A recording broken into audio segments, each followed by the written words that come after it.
Aloha, I'm Congressman Mark Takai. I want to let you know about a bill I introduced to combat the ever-growing student debt crisis. This bill is called the Clarity in Lending in Education and Repayment, or CLEAR Act. Currently, what is clear is that more than 40 million Americans have $1.2 trillion in outstanding student loan debt. This means the average amount of student loan debt in the U.S. is $30,000.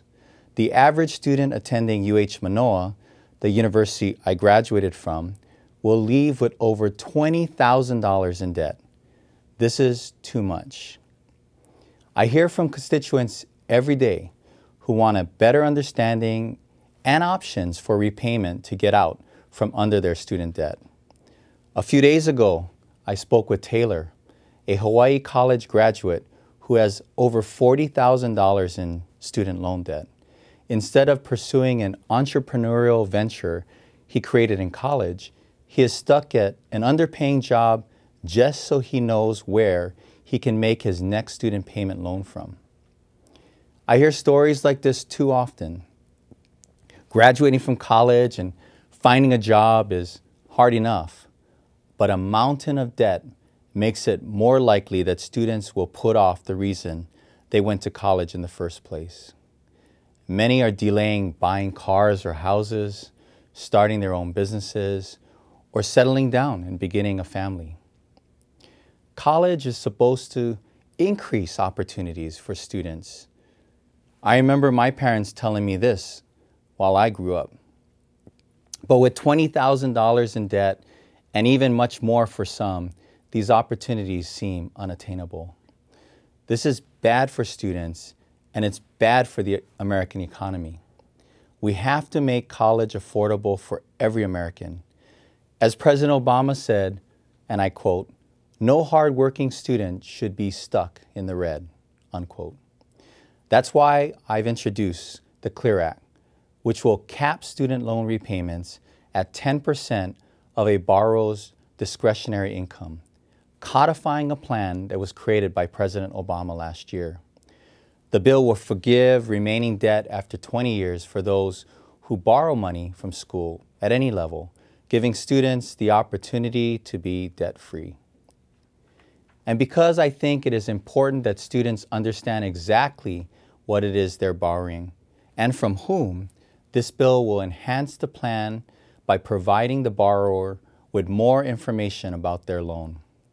The CLEAR Act requires an annual report to be given to the student borrower regarding how long it would take to repay their loan, similar to what Congress made the credit card companies do several years ago. By requiring a clear, consumer-tested presentation of the debt and the repayment options, students will understand more about the resources available to them. Recently, I read a story that said over 45% of high school students in Hawaii do not even bother to fill out an application for federal financial aid before college. Many of these students look at the college graduates struggling today with student loan debt and probably think college and completing the federal financial aid form are just not worth it. The CLEAR Act would get the Consumer Financial Protection Bureau involved in the student loan process to influence what information is given to the students when they borrow, putting more information, again, at their fingertips. For example, this could include information about student debt and the borrower's options, total cost of the loan to the borrower, including interest and principal on the payment. In a state that has an above-average percentage of residents with college degrees, we must make sure that college graduates have the opportunities here in Hawaii to put their degrees to use. Last year, I hosted 2 college prep fairs. Through these events, attendees were able to better understand the burdensome process of applying for financial aid and repayment of the student loans. The fairs were a success, and that's why my office will be holding 3 more college fairs throughout this spring. A few years ago, as a state legislator, I created the Hawaii College Savings Program, which allows parents to save for their children's college education. This is a great program, but not everyone can afford to do this. That is why tackling the increasing student loan crisis is going to require a diverse approach, and the CLEAR Act is a first step in the right direction. In Congress, I will continue to fight to make higher education more accessible to all and make sure the American dream is a reality for generations to come. Clearly, this fight has only just begun. Mahalo.